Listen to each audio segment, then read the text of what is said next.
대책을 마련했고, 또 민원법은 별도로 이제 법률은 마련해서 국회에 제출된 상태고, 그다음에 시행령은 이제 작년 10월 말에 이미 개정을 했고 각 기관에서 적용을 해주고 계신 거죠. 그리고 다른 차원에서는 이제 권익위에서는 올해 아마 도청 민원과 관련된 내용에 관심을 갖고 이런저런 시책을 마련해서 평가에도 좀 반영을 한 걸로 알고 있습니다. 이제 그런 부분에 대한 어떤 설명을 하는 자리가 될 것 같습니다. 그리고 저희 뭐 간단하게 인사 말씀 드릴 거니까요. 평상시에 우리 오늘 오신 분들이 대부분 각 기관의 민원 총괄부서 민원 담당자 역할을 하고 계시고, 그러니까 각 기관의 어떤 민원 서비스 개선이라든지 이런 것들을 맨 앞장서서 제도 개선이라든지 이런 부분을 하고 계시는 역할도 많이 하고 계시고, 또 어떤 경우에는 이제 민원인들 직접 응대하는 역할도 하고 계신 줄 알고 있어요. 저희 민원제도과 직원들도 사실 마찬가지거든요. 그래서 여러분의 어떤 어려움과 또 노고를 많이 이제 평상시에 알고 있습니다. 그래서 늘 이제 평상시 업무하다가 저희도 이제 수시로 각 기관 현장에 돌아다니면서 의견서도 듣고 있는데, 언제든지 저한테 이제 여러 사항을 좀 말씀해 주시면 항상 길을 열어놓고 충분히 경청하고 관련된 정책에 충분히 반영할 수 있도록 저희뿐만 아니라 권익위도 함께 그런 부분 차원에서 노력하는 걸로 알고 있습니다. 예, 오늘 이 자리가 좀 유익한 시간 되시기를 바라겠고요. 그 비곤안에 보시면 저희가 매년 그 종합평가와 관련된 부분은 외주 전문 업체 용역을 드리고 있어요. 여기 좀 전문성이 있는 분들이기 때문에 오늘 충분히 상세하게 설명을 잘 해드릴 걸 믿고 있고요. 저희 그 행안부 공무원뿐만 아니라 권익위에서도 이따가 오실 것 같습니다. 그 질의응답 시간 충분히 활용해서 궁금증을 많이 해소하는 자리가 됐으면 하겠습니다. 네, 감사합니다.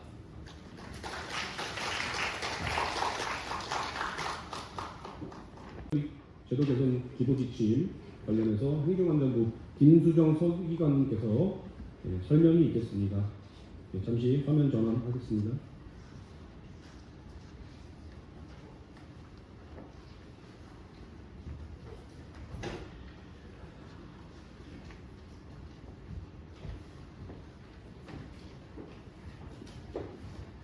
안녕하세요. 민원제도과 김수정 서기관입니다. 만나 뵙게 돼서 반갑습니다.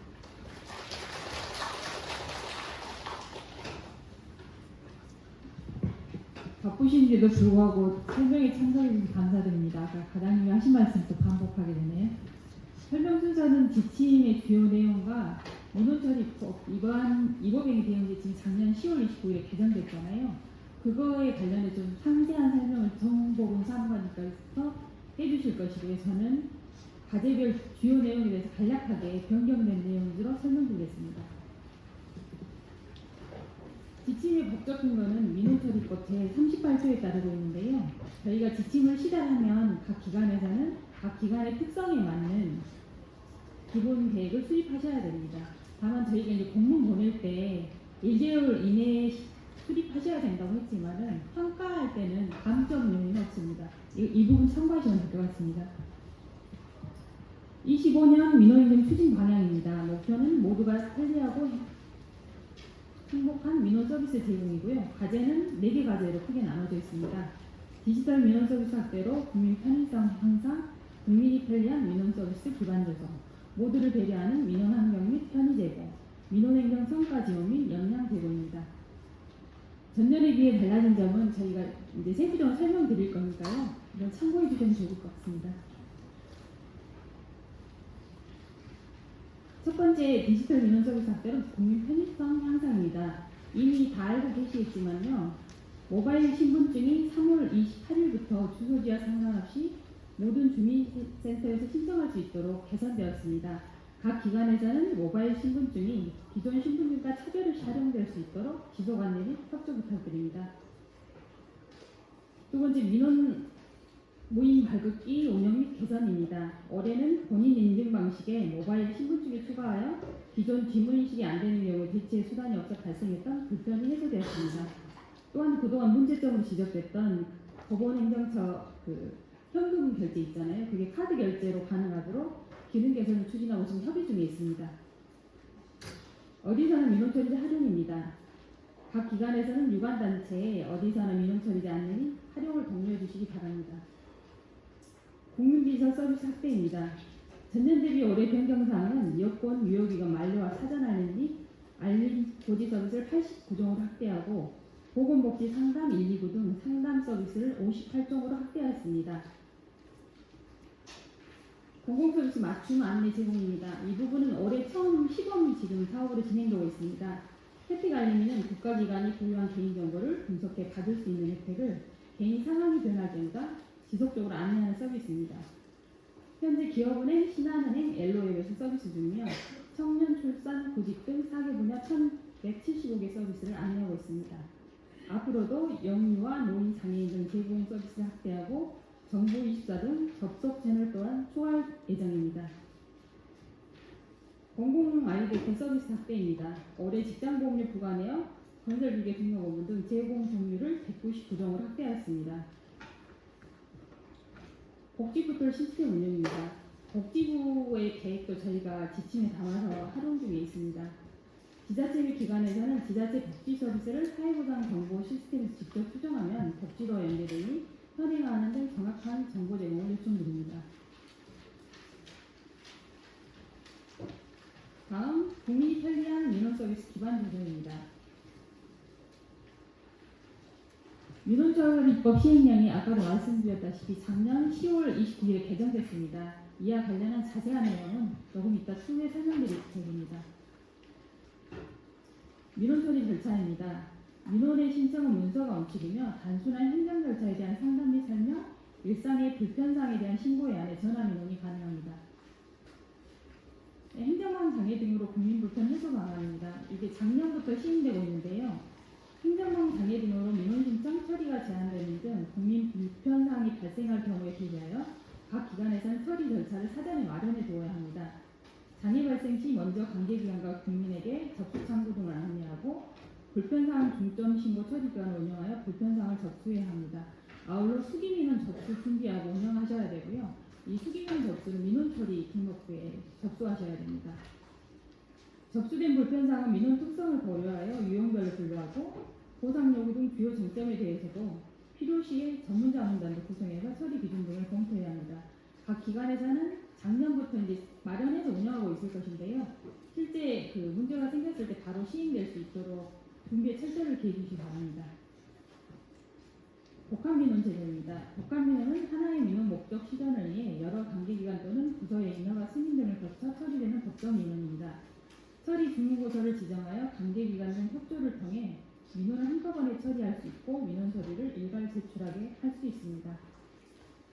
시군구 원수성 민원 방문 처리계입니다. 기관 내부에서 관계부서 협업 등을 통해 불필요한 사유로 민원이 재방문하지 않도록 일회 방문 처리제를 적극 운영을 부탁드립니다. 법정민원 사전 진단 및 협의입니다. 사전 심사는 많은 비용이 수반되는 민원에 대해 정식 민원 신청 전 약식으로 사전 심사를 청구하는 제도입니다. 민원조정위원회는 복잡하거나 반복적인 민원 및 장기 미해결 민원의 원활한 처리를 위해 설치 운영할 수 있습니다. 저희 행안부 같은 경우에도 반복 민원에 대해서 민원조정위원회를 거쳐서 처리하고 있습니다. 다음은 법정민원 신설 사전 진단 및 협의입니다. 불필요한 민원 신설을 억제하고 민원 처리 기준표를 통한 법정민원의 체계적 관리를 위해 사전 진단을 실시하고 행안부와 협의하셔야 됩니다. 법령 재개정으로 신설되는 법정민원이 있는 부처에서는 반드시 사전 진단을 실시하고 민원 처리 기준표 고시를 요청해야 합니다. 서식 승인 결과를 통보받을 때까지 기다리지 마시고 입법예고 행정예고 시 행안부에 제출해 주시기 바랍니다. 다음은 올해부터 신설된 내용입니다. 자치법규에 근거한 자치민원 관리인데요. 지자체에서는 자치 기준을 수립하여 소관 자치민원을 등록 정비해야 합니다. 자치민원을 신설할 경우 처리기간, 교비서류, 수수료, 민원 서식 등 자체 진단하고 광역시도에서는 시군구의 자치민원 처리 기준표를 최종 승인하고 고시 요청하셔야 합니다. 또한 민생과 밀접한 자치민원을 민원처리 운영정보에 등록 추진하고 정비하셔야 됩니다. 이 부분은 아마 3월 중에 공문이 내려가서 저희가 이제 지침에 담아서 시행하시라고 그렇게 나갔을 겁니다. 참고하시면 될 것 같습니다. 각 기관별 역할입니다. 긴급 민원 처리 체계 확립입니다. 국민의 생명 안전 관련 긴급 민원 처리에 대해서는 지체 없이 대응을 하셔야 됩니다. 예를 들어서 공사 현장 또는 붕괴 위험, 싱크홀, 산사태 등의 긴급한 민원들이 해당됩니다. 이러한 경우 처리 절차는 민원실 접수와 동시에 기관장에게 직보를 해주시고, 한편으로는 일반 민원 처리보다 신속하게 처리할 수 있도록 투트랙으로 처리하는 방식입니다. 안전신문고 운영입니다. 생활 속에서 발견되는 안전 위험 등을 국민들이 신고하면 흥안부에서 처리 기관을 지정하여 해결하는 시스템입니다. 시스템 처리 과정은 안전신고로 신고 접수가 되면 기관 지정 및 답변 처리 결과를 조회할 수 있습니다. 세 번째 과정인 모두를 배려하는 통합형 민원 서비스 강화입니다. 취약계층 및 장애인 등을 위한 민원 편의 제공 안내입니다. 주민센터를 활용한 정보입사, 나의 생활정보 등을 안내해드려야 됩니다. 민원 상담 운영의 고령자 등 취약계층이 주민센터에 방문하여 요청 시 건강, 자동차 등 생활정보 출력물을 제공합니다. 또한 장애인 등을 위한 민원 편의 제공도 지속적으로 확대해 주시기를 바라겠습니다. 주민 편의 중심 민원실 운영 목적 및 필요성은 민원실 운영기간이나 방법에 관한 통일적 원칙을 정하되 기간에 따라 조례 등으로 달리 정할 수 있도록 하는 것입니다. 민원실을 단축 및 연장하고자 하는 기간은 제도의 필요성과 주민 의견 수렴 등을 거쳐 조례의 근거 마련을 시행하시면 됩니다. 기간 특성 및 민원 신청, 증감 추이 등을 고려하여 특정 시기에 집중되는 민원의 원활한 처리를 위해 탄력적 인력 운영 체계를 구축하고 현장 민원 안내를 투입 적극적으로 안내하여 민원실 혼잡도를 개선해야 합니다. 안전한 민원 환경 조성은 조금 이따 다시 추가로 세부적으로 설명드리겠습니다. 다음은 반복 다수인 관련 민원 처리입니다. 필요성은 반복적으로 제기되는 민원 등을 효과적으로 해결하고 반복 민원의 종결 절차의 실효성을 제고하는 것입니다. 해당 민원의 성격 및 내용 유사성을 종합적으로 고려하여 반복 민원 여부를 판단하고 주무부서장의 결재를 받아 종결 처리합니다. 민원 공무원의 업무 부담 해소를 위해 결재권자 직급을 기존 차장자 이상에서 처리 부서장으로 하향 조정하였습니다. 이건 작년부터 시행되는 내용입니다. 민원인 개인정보 보호입니다. 민원처리법에는 민원의 내용과 민원인 및 민원의 내용이 포함된 특정인의 개인정보 등이 누설되지 않도록 주의하도록 되어 있습니다. 민원인 정보의 제3자 제공 시에 개인정보가 유출됨으로 인해서 민원인에게 피해가 되는 사례가 나타나고 있습니다. 개인정보보호법 제18조에 따르면 민원인 정보를 제3자에게 제공할 수 있는 법적 근거가 있어야 됩니다. 특히 사회복무요원이 작년 6월경에 아마 기사가 났었습니다. 사회복무요원에게 뭐 시스템 같은 걸 처리할 수 있도록 해서 문제 보도가 났었는데요. 사회복무요원이 개인정보를 검색 열람하지 않도록 관리에 철저히 기해주시기 바랍니다. 다음 민원인의 성과 지원 및 역량 제고입니다. 국민생활 밀접 민원제도 개선입니다. 이 부분은 오늘 중 아마 공문이 나갈 것 같고요. 작년과 민원 개선 내용은 비슷합니다. 구비서류 감축, 민원면 정비, 디지털 기술화형 민원제도 개선 과제 제안 공모입니다. 각 기관에서는 많은 직원이 참여할 수 있도록 협조 부탁드립니다. 다른 기관의 민원도 제안하실 수 있고요. 제안한 과제가 소방부서에서 채택될 경우에는 민원 서비스 평가 4.0.1점이 부여되고요. 채택하신 부처에서는 0.4점 4점이 부여됩니다.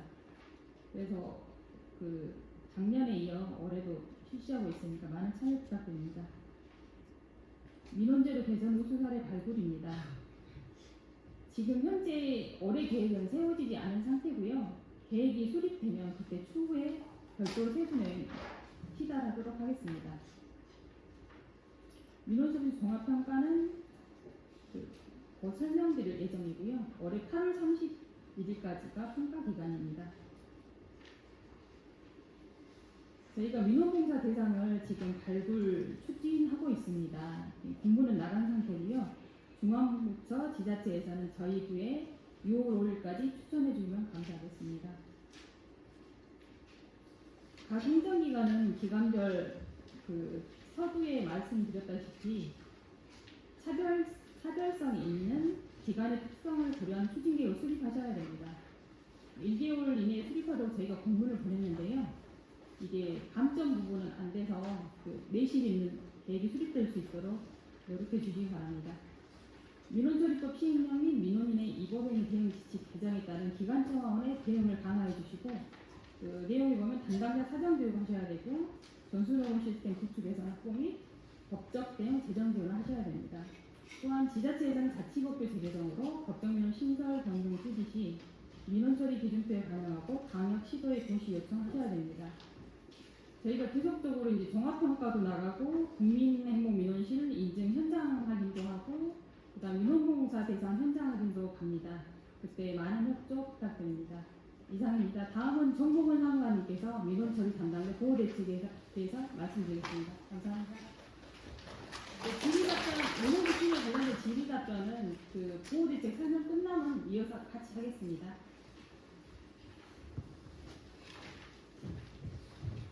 오늘은 이제 작년 10월 29일자로 개정된 민원처리법 시행령 개정에 대해서 간략히 설명드리겠습니다. 악성 민원으로부터 민원처리 담당자를 보호하기 위한 여러 가지 추가적인 보호 조치가 마련된 내용인데요. 간략하게 이제 주요 개정 사항을 말씀드리자면 첫 번째 이제 그동안 노조와 이제 현장 공무원들 간의 간담회를 통해서 많은 이제 의견이 많았던 녹음 전화 정식 녹음 운영이 이제 첫 번째로 개정되었고요. 이제 그래서 지금 수동식하고 자동식 모두 그래서 전국적으로 이제 거의 모든 기관들이 도입을 해서 운영 중에 있습니다. 내년부터는 또 이제 자동화 부분에 좀 자동식을 보여야 할 생각이고요.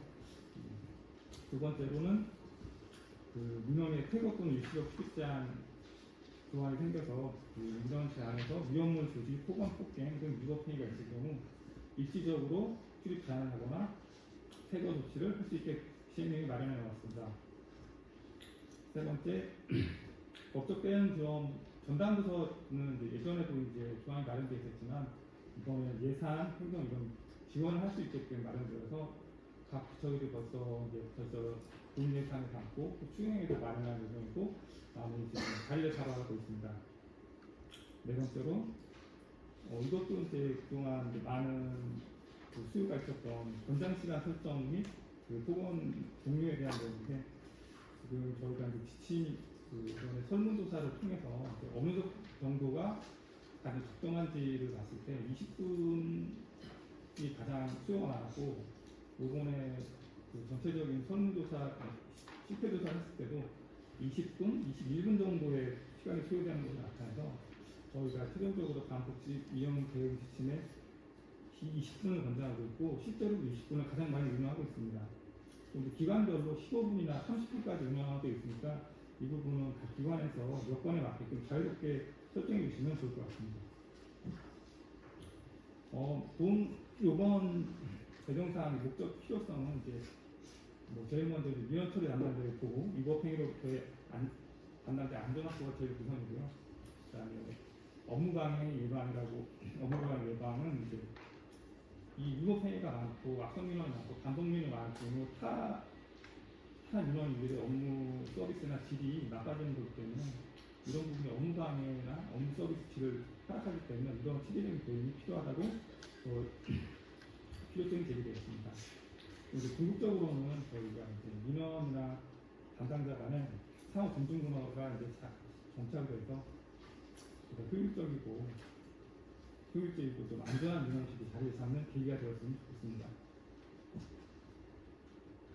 저희가 이번 시행령 이전에 이제 주로 평가나 여러 가지 평가, 안전한 민원 안전, 종합평가 지표, 국민행복민원실에서 많은 그 요소였던 안전장비, CCTV, 비상벨 녹음전화, 또 가림막, 또 그다음에 안전요원 배치, 중앙경비관 지자체 또는 읍면동까지도 좀 배치하는 경우가 있었고 그런 가점이 있기도 했었죠.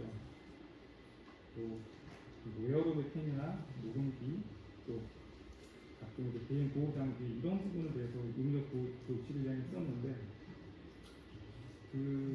그때 대비 이제 올해 이제 변경 사항은 이제 앞서 말씀드린 바와 같이 전수녹음과 권장 시간을 설정해서 악성 민원을 예방하고 또 민원 서비스 질을 향상할 수 있도록 조항을 마련했습니다. 또 아까도 말씀드린 태교조치 추입자는 이제 법령에 마련해서 보다 좀 법적 근거 있는 조치가 이루어질 수 있도록 하게끔 만들었습니다. 그리고 이제 공무원들이 업무를 하는 와중에 고소나 고발을 당했거나 아니 고소를 고발을 하거나 또 피고가 당했을 때 드는 법적된 비용 지원 이 부분도 이번에 마련이 되어서 뭐 실제 조사 결과를 봤을 때도 많은 기관들에서 이 부분 많이 적극적으로 참여를 하고 있더라고요. 이제 많은 기관들이 이제 전수녹음 이 바뀐 조치들을 어떻게 시행을 해야 되는 이제 많은 기류가 있었는데 전수녹음은 이제 뭐 대부분 많이 아시다시피 일단 고지를 하고 통화 시작부터 끝까지 녹음을 하고 이제 그 파일은 관리를 잘 하셔야 되고 유출이 되거나 목적의 활용이 없도록 수에 관리를 하셔야 되고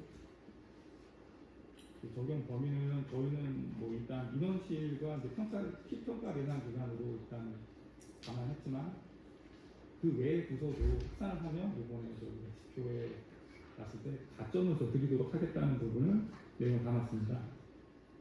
이 부분은 앞으로 점점 더 확산이 되는 이번에 출장을 몇 번 갔다 왔는데 이 전수녹음 효과가 상당히 좀 일선 담당자로서 호응이 좋더라고요. 이게 도입이 되니까 바로 민원인들이 위축되고 민원을 제기하려다가도 말을 좀 삼가게 되고 이런 효과가 많이 있다고 그래서 이 부분 방금 특히 자동화를 했을 경우에 이제 그렇게 되는 것 같습니다. 그래서 올해는 수동 자동 녹음 모두 이제 평가의 대상이 돼서 점수 인정받을 수 있지만 이제 내년에는 자동화 시스템 적극적으로 요거를 자세히 잡히게 되면 이제 유효페인 건수나 말을 함부로 하게 되거나 이런 부분 뭐 욕설 이런 건 당연히 뭐 상당히 줄어들 것으로 예상이 됩니다. 두 번째 권장 시간 설정 이 부분이 가장 이제 문의가 많고 어려워하시는 부분인데 이 부분은 이제 저희가 최초에 생각했을 때는 뭐 지자체는 조례나 규칙, 중앙행정기관은 뭐 예비나 훈령 여기에 이제 조항을 뭐 제정하거나 개정을 해서 가장 이제 법적 근거를 가장 확실하게 하는 방법이 가장 이상적이지만 이제 조례나 규칙 이런 것들은 뭐 지방의 뭐 의결이라든가 또 행정규칙 제정도 뭐 가진 뭐 규제 뭐 법제적 심사 규제가 아니고 각종 그런 규제 평가 뭐 이런 행정 절차가 되게 많아서 부담스러운 부분이 좀 느끼는 바가 있어서 그냥 내부 지침 방침으로 권장 시간을 설정하는 것도 저희는 이번에 인정해 드리게 되었습니다. 여기 이제 밑에 보시면 권장 시간 설정 근거 규정이라고 예시를 들어서 이렇게 대단하게 뭐 제정하고 뭐 이런 건 아니고 기존에 갖고 있는 민원 각 부처의 각 기관에 있는 민원 처리 규정 뭐 아마 다들 대부분 기관에 갖고 있는데 그 부분에 저렇게 조항을 두시게 되면 이제 법적 근거가 마련되게 되는 거고 뭐 일부 지자체에서는 뭐 유형별로 또 어떤 건 15분, 어떤 건 30분 이렇게 세부적으로 하는 기관도 있으니까 뭐 그 부분은 제가 지금 우수 사례를 많이 모으고 있는데 그 부분 좀 많이 모아서 동의도 드리고 컨설팅도 해드릴 예정입니다. 이거는 좀 출입자 태그 안내문에 대해서도 좀 약간 막연하게 생각하시는데 이 부분도 이렇게 민원처리법 시행령 개정 몇 조 개정에 따라 뭐 이렇게 출시하는 되거든요. 안내문은 사람들이 잘 보이는 곳에 게시를 해주시면 이제 들어오시는 분들이 이걸 보고 내가 퇴거될 수도 있겠구나 하는 뭐 이런 약간 경각심이나 이렇게 주의를 환기하는 그런 효과가 있는 거기 때문에 이건 예시고요. 자유롭게 좀 길게 좀 썼는데 기관에서 좀 뭐 인포그래픽도 좋고 약간 눈에 잘 띄고 전달이 잘 될 수 있는 그런 부분으로 만들어서 게시를 해주시면 좋겠습니다. 마지막으로 이제 지자체 기관에 당부 협조를 드리자면 작년 10월 29일 개정된 내용에 대해서 대부분 많이 알고들 계시지만 모르는 잘 이렇게 체감을 못하시는 기관들이 여러 있더라고요. 그래서 작년에 이제 범정대책 이후에 나온 주요 내용을 토대로 만드는 거기 때문에 기관에서는 그 개정사 이행에 철저히 좀 해주시길 부탁드립니다. 그래서 모두의 안전과 민원인들의 민원 서비스 질을 위한 거니까 협조 부탁드립니다. 또 그 같은 맥락인데 그 부분을 잘 알지 못하면 교육이 안 되고 또 내용 전달이 안 되기 때문에 홈트에 시간이 날 때마다 이제 민원 담당자는 물론이고 안전요원까지 충분한 교육이 이루어졌으면 더욱더 효과적일 것 같습니다. 예산 확보는 이제 민원 부서에서만 이제 노력할 일이 아니고 또 예산을 담당하는 예산 부서 와 같이 이제 협조를 해서 예산 확보를 해야 되는 문제라 이 부분은 좀 기관 전체적인 관심이 필요한 그런 부분입니다. 예산이 없으면 시스템 구축이나 법적된 소송 비용 또 이런 것들이 힘들어질 수가 있으니까 미리 예산 시즌이 되면 예산 시즌뿐만 아니라 평소에도 계속 노력을 기울여 주셨으면 좋겠습니다. 그리고 실태조사 협조가 있는데 저희가 1월, 2월 두 달 동안 실태조사를 전 기관을 내서 3,400기관 정도 전수조사를 했는데 이거 외에도 저희가 이제 위법행위 현황 조사도 있고 안전한 민원환경 조사도 있고 또 이외에 같은 평가들이 되게 많습니다.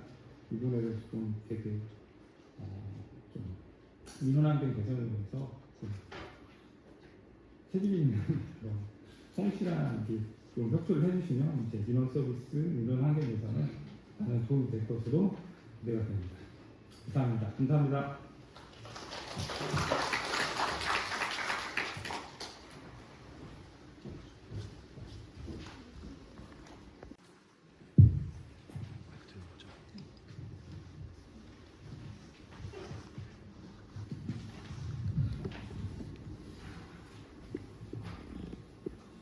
안녕하세요.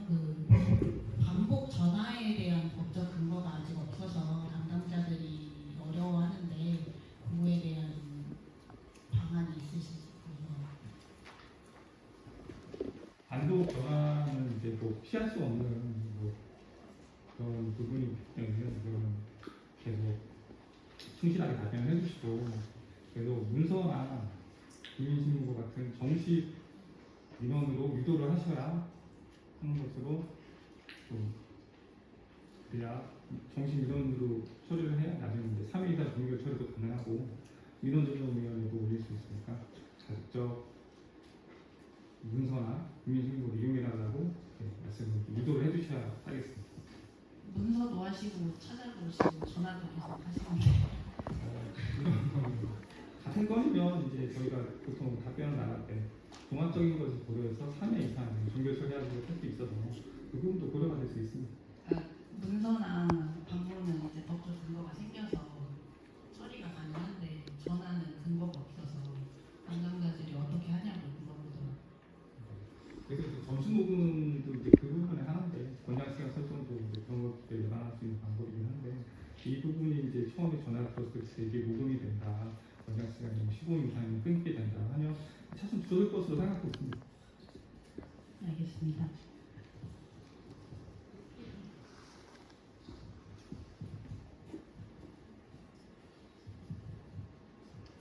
강의를 잘 들었습니다.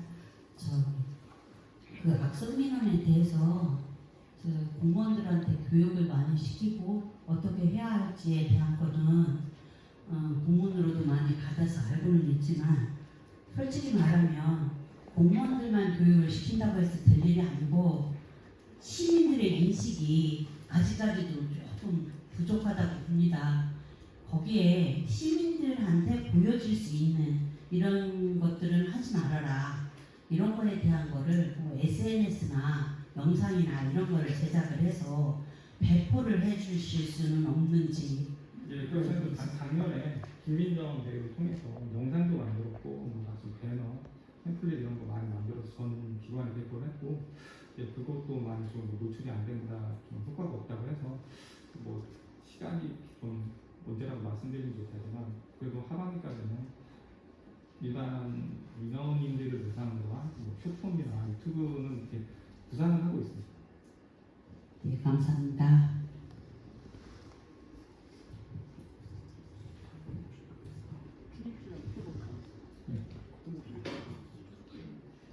출입제한 체육 교육은 이제 기존에 올해는 이제 뭐 시군과 뭐 이런 많이 이제 빠졌는데 모의구전과 유사하게 시나리오를 짜서 그 시행령에 박힌 내용을 이렇게 안전교육 담당자, 민원 담당자를 포함해서 그 출입 제한을 어떤 상황에서 출입 제한을 하고 얼마나 할지를 대해서 교육하는 건데 이 부분에 대해서 어떤 구체적인 기준이 없다 이런 부분까지 포함해서 질문을 많이 하시는데 그 부분은 지금 저희가 우수사례를 많이 지금 수집을 해서 그래도 좀 여러분들께 좀 도움이 될 수 있는 만한 가이드를 지금 준비 중에 있고 지금 컨설팅 보고서를 만들고 있는데 이제 보고 완성이 되면 표준이나 참고가 돼서 우수사례 정도를 저희들이 공유드릴 수 있을 것 같습니다. 그리고 그 권장 시간 설정 부분에 있어서 아까 그 기타 지침 내부 방침도 이제 포함해서 인정한다고 하셨는데 그 25년 민원행정 제도 개선 지침 내에 이제 뭐 20분 이런 식으로 규정을 하면 그것도 인정이 되는 건가요?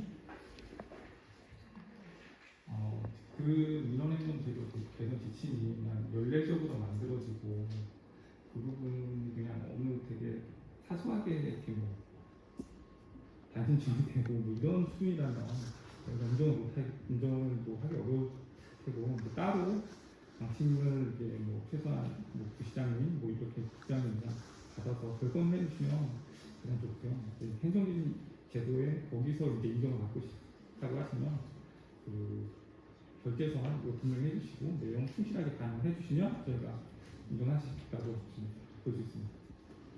그리고 그 출입대한 태거 그 안내문 일시 주셨는데 그 정부청사 안에 있는 그 부처들의 경우에는 그 청사관리본부 소속의 뭐 청원분들이나 안내데스크 소속의 직원분들이 많은데 그 행안부차원에서 그 청사관리본부에 좀 그쪽을 좀 요청 좀 해서 좀 이런 출입대한 및 태거 부분을 강화를 좀 해주셨으면 좋겠습니다. 예, 저희가 먼저 선도 붙여서 모범을 보이도록 하겠습니다.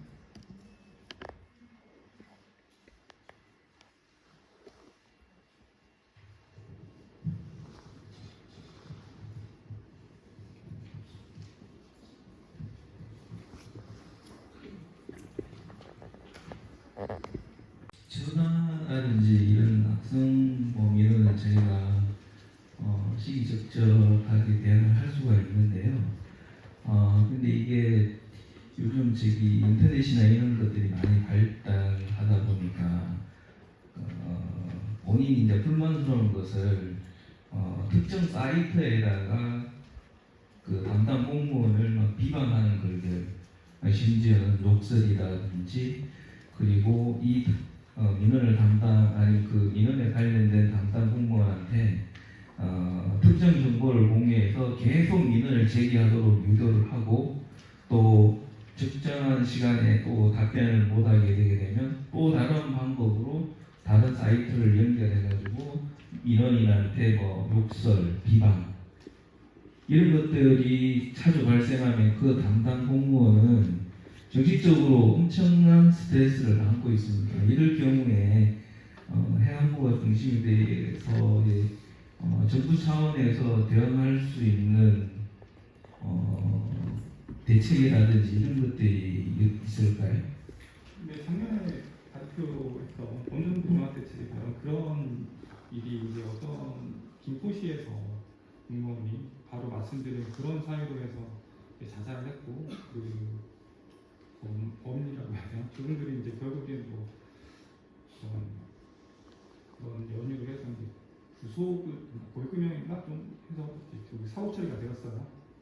그 부분은 저희가 그래서 법적 대응 이런 것들에 기관 차원의 법적 대응도 저희가 구독을 해서 배포를 해드렸고 좀 많은 장치가 마련되어 있습니다. 사실은 잘 읽어보시면 법적 검정대책이나 저희가 이번 시행령 정리에서 합니다.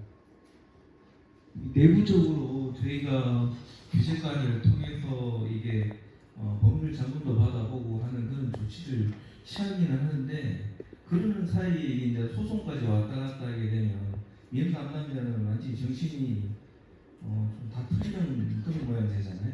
일도 못하고. 네, 그런 부분도 검정대책에 보면 자리를 뭐 일시 좀 휴식을 부여한다든가 정보 우선 정보권도 있고 다양한 인사적인 부분도 저희 많이 고려를 했습니다.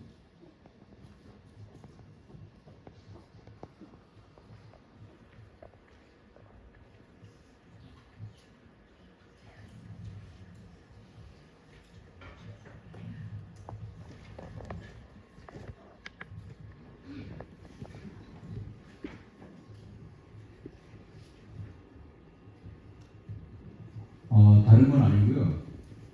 작년도에 그 해남부에서 보도되는 내용 중에 민원 청원 제한 같이 이렇게 그 다양한 방법으로 제기했을 경우에 민원법에 민원으로 들어온 것에 대해서 청원 제한 같은 거 같이 해서 반복으로 종결할 수 있도록 하는 법령안을 공모를 하겠다고 이렇게 보도를 놨던 걸 본 적이 있는데 그게 현재 어떻게 진행돼 가고 있는지 좀 궁금해서 질의를 좀 드리고자 합니다. 그 부분은 제가 민원공무원 보호 쪽이라 제가 좀 이렇게 주의를 뭐 이렇게 많이 기울이지 않았던 부분인지 모르겠는데 솔직히 그 부분은 잘 모르겠습니다. 예, 지금 과장님 말씀대로 국회 논의 중에 있다고. 아직 진행 중인 거죠? 예. 네, 알겠습니다. 네, 그 민원조정위원회에 대해서 질문을 좀 드리겠는데요. 그 단기 미해결 이런 취지는 알겠는데 반복민원 종결권에 있어서 민원조정위원회 매년 1회 심의를 받아라고 법에 한다라고 되어 있다고 알고 있습니다. 근데 그때 조건이 민원인도 그 민원의 의견도 청취하기 위해서 오라고 이제 그 참석할 수 있도록 하게끔 되어 있는데 실제 반복민원 종결하는 거는 있어서 보면 되게 좀 그 말이 안 되고 그 담당 공무원을 괴롭히는 반복적인 그런 민원들을 저희가 반복민원으로 종결을 하는데 실제로 그 사람을 맞닥뜨려서 또 얘기를 듣고 하는 데 대한 담당자들의 부담이 엄청 크거든요.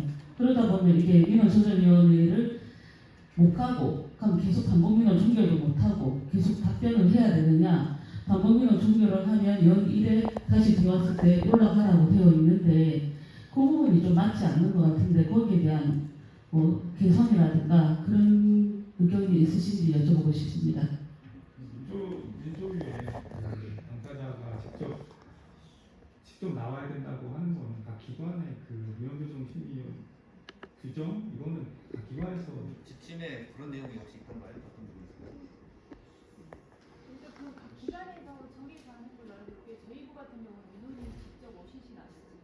네, 말씀드렸는데 그거는 오지는 않아도 기관에서 서면으로 받아도 되고 굳이 직접 하라는 저는 진짜 알수 있어요. 서면으로 네 알겠습니다.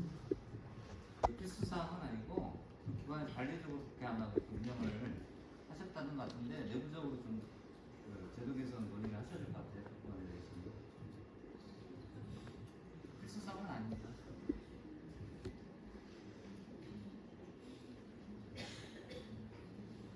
그리고 이제 제가 저희도 민원제도과인데 항상 반복 민원에 시달리고 있어요. 저희 담당 전무관님도 그렇고 그래서 1년에 뭐 담당별로 수백 건씩 처리하시는데 그 중에 한 10% 정도는 항상 민원 만족도가 0점이에요. 그분들 대부분이 반복 민원을 해가지고 동일한 내용을 이제 질의하면 또 동일한 답변이 나갈 수가 밖에 없지 않습니까?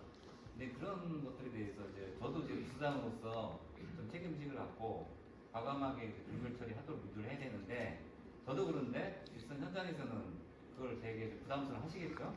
하지만 이제 아까도 우리 설교님 말씀하셨듯이 행안부에서는 그 반복 민원과 관련된 것들을 적극적으로 해결하기 위해서 민조위에 안건을 올렸어요. 특정 그 악성 민원인들 샘플을 올려가지고 뭐 행안부 담당 모셨죠?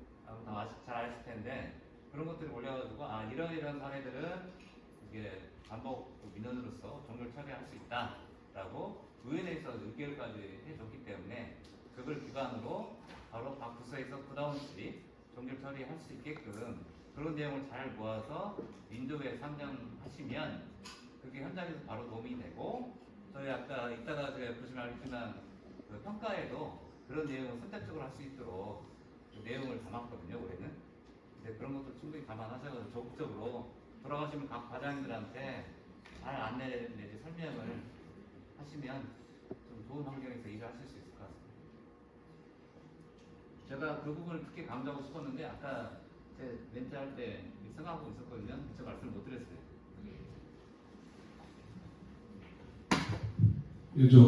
평가 수행기관 입장에서 민원조정위원회 민원이 참석한 데는 좀 첨언을 드리면요. 민원처리법 시행령에서는 위원장이 민원이 참석할 수 있도록 통보해야 된다고 되어 있습니다. 그렇기 때문에 참석 요청까지는 해줘야 평가에서 인정하고 있습니다. 그러니까 대면으로 하시건 비대면으로 하시건 민원에게는 통보를 하셔야 된다.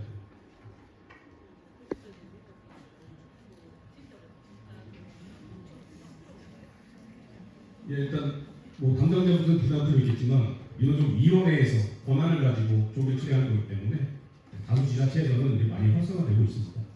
다음 질문 있으십니까? 없으시면 10분 휴식 취하시고 2시부터